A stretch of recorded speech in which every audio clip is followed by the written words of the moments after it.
Wladimir Klitschko's first public words after Hayden Panettiere's death carried the weight of years they had spent together, apart, and connected forever through their daughter, Kaya. The former heavyweight champion had remained publicly silent in the immediate aftermath of the actress's sudden death, while questions surrounding what happened continued to grow. Then on August 18, 2026, just 2 days after Hayden was found unresponsive at an apartment in Greenville, South Carolina, Klitschko finally addressed the loss. His message was not simply a tribute to a former fiancée.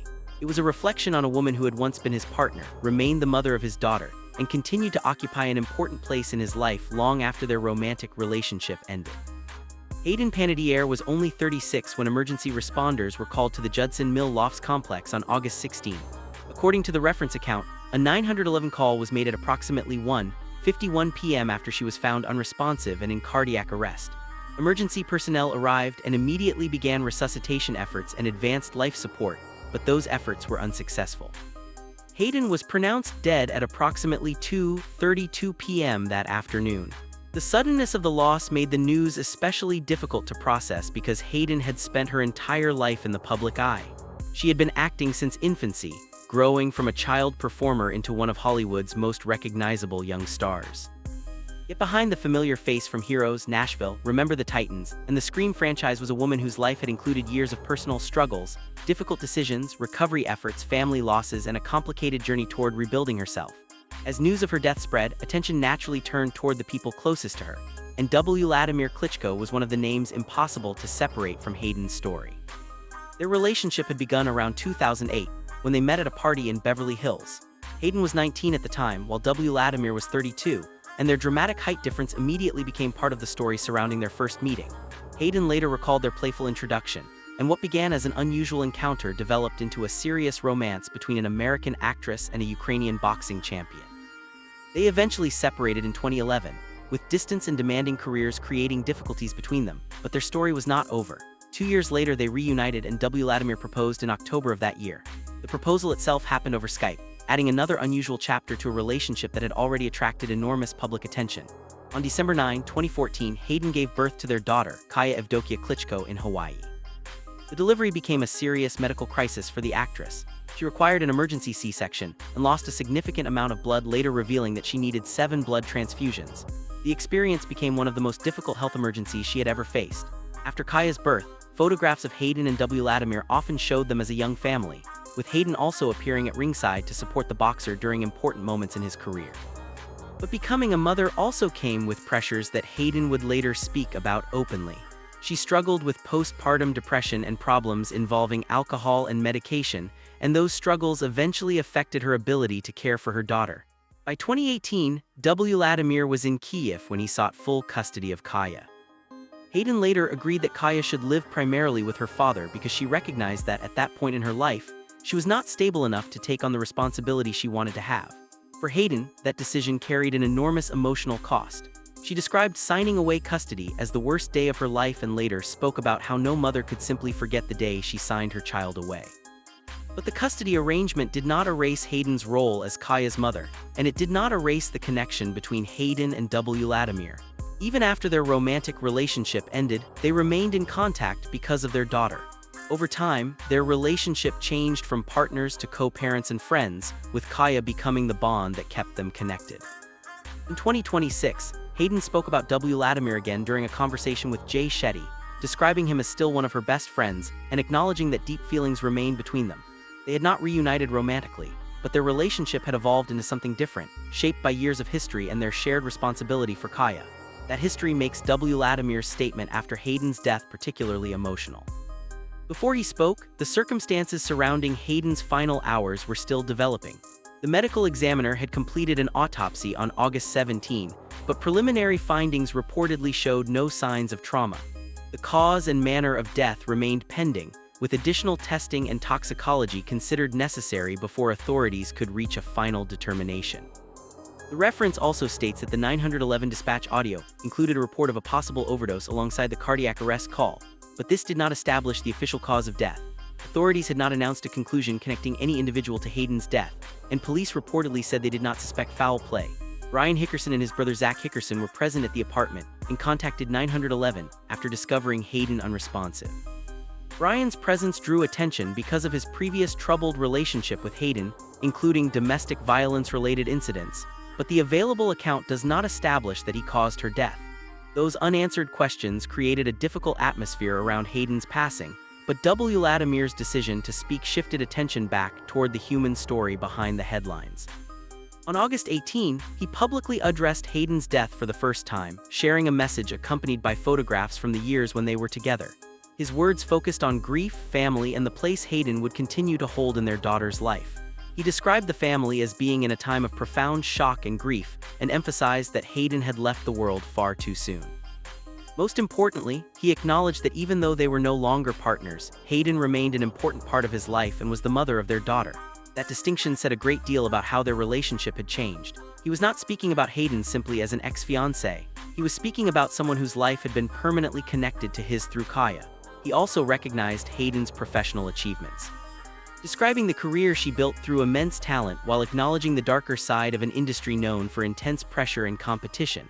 For a former partner who had witnessed parts of her private life that the public could never fully see, the statement offered a glimpse into the complicated emotions surrounding her loss.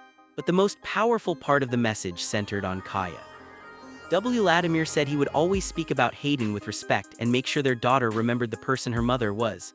That promise transformed the statement from a simple public condolence into something much more personal. Hayden's career had been enormous, but for Kaya, she was not simply the actress who played Claire Bennett on Heroes or Juliette Barnes on Nashville. She was her mother. Wladimir's words suggested that protecting that memory would now become one of his responsibilities. He ended his message with a final wish for Hayden to rest in peace and expressed love for her. It was his first direct public tribute since her death was confirmed, and it quickly appeared alongside messages from many other people who had known and worked with her. Connie Britton, Hayden's Nashville co-star, remembered her brilliance and wished her peace. Viola Davis also shared a tribute, while Hilary Duff, Selma Blair, David Arquette, Melissa Barrera, Emma Roberts, Rosie O'Donnell, and others expressed their condolences. Their reactions reminded audiences that Hayden's career had touched far more people than those who knew her personally. Her story had started almost impossibly early. At only 11 months old, she appeared in a commercial for Play School, and by the age of 4, she had already begun taking acting roles. She appeared on television as a child, and eventually became known for roles such as Sarah Roberts on One Life to Live. In 2000, she appeared in Remember the Titans alongside Denzel Washington, playing Cheryl Yost. She also worked in voice acting and continued building a career that would eventually take her from childhood television into major Hollywood productions. Her breakthrough arrived in 2006 when she was cast as Claire Bennett in Heroes. The character became one of the most recognizable figures on the series, and the famous phrase associated with Claire, "Save the cheerleader, save the world," became part of television culture.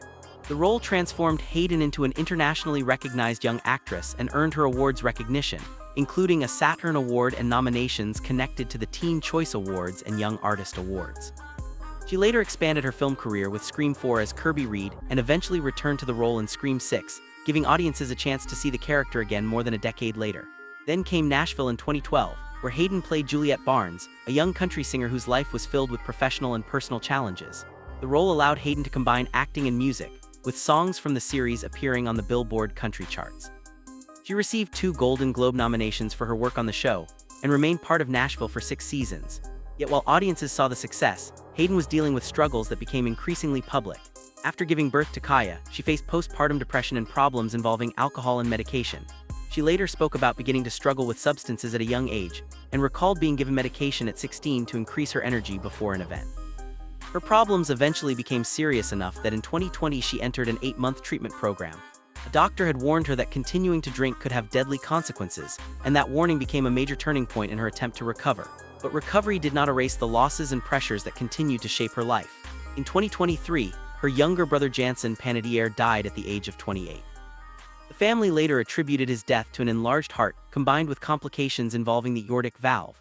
Hayden spoke about the loss and the guilt she carried afterward, adding another painful chapter to an already complicated personal history. Her relationship with Brian Hickerson also became a major part of her public story. The relationship began in 2018 and was marked by serious incidents that led to Hickerson's arrests and later legal consequences. In 2020, he pleaded no contest to 2 charges involving injury to a cohabitant and later served a prison sentence before being placed on probation with requirements involving a domestic violence intervention program. Hayden's relationship with him ended and resumed multiple times, and she later spoke publicly about the harm she experienced and her efforts to break away from that cycle. After Hayden's death, her mother, Leslie Vogel, publicly criticized Hickerson and revisited the family's concerns about his relationship with her daughter. Yet even with all these difficult chapters, Hayden's final years were not defined only by struggle. Her memoir, This Is Me, A Reckoning, released in May 2026, gave her an opportunity to tell parts of her story in her own words. She discussed her childhood in the entertainment industry, family conflicts, personal experiences, and the pressure of growing up in front of cameras. The memoir offered a broader picture of the person behind the roles that had made her famous. Now, after her death, Wladimir Klitschko's words give another important perspective on that life. Their relationship had changed many times, but it never disappeared completely. They began as an unlikely couple, became engaged, welcomed a daughter, separated, and then learned how to remain connected as co-parents and friends. Whatever happened between them privately, the one connection that remained undeniable was Kaya. And that is why Wladimir's promise to preserve Hayden's memory may ultimately become one of the most meaningful parts of his tribute. Hayden Panettiere's story was never simple. It included extraordinary success, painful setbacks, motherhood, recovery, family tragedy, difficult relationships, and an attempt to reclaim her own voice after growing up under the constant attention of the public. Her death at 36 brought that entire story back into focus, but Wladimir's message reminded people that behind every headline was a mother, a former partner, a daughter, a sister, a friend, and a woman who had spent decades trying to navigate life under an unforgiving spotlight. The official circumstances surrounding her death remained unresolved in the reference account, with further testing required before a final cause could be established. That uncertainty means speculation cannot replace confirmed facts. What can be remembered with certainty is the career Hayden built, the daughter she loved, and the people who are now left to carry her memory forward. For Wladimir Klitschko, that responsibility is deeply personal. He lost someone who had once shared his life, but he also lost the mother of his daughter and a person he had continued to care about long after their engagement ended. His silence after the initial news may have left many wondering what he would say, but when he finally spoke, the message was centered not on controversy, unanswered questions, or the past between them. It was centered on grief, respect, family, and Hayden's place in Kaya's memory. And perhaps that is what makes his words so powerful. After everything Hayden Panettiere experienced, after all the years spent in front of cameras and all the struggles that unfolded away from them, Wladimir's final promise was simple. Her daughter would know who her mother was. Hayden may no longer be here to tell her own story, but through her work, her memoir, the people who loved her, and especially the daughter she leaves behind, that story will continue. And for Wladimir Klitschko, speaking her name with respect may be the beginning of helping Kaya understand the woman behind the Hollywood spotlight, not simply the actress the world knew, but the mother whose life ended far too soon.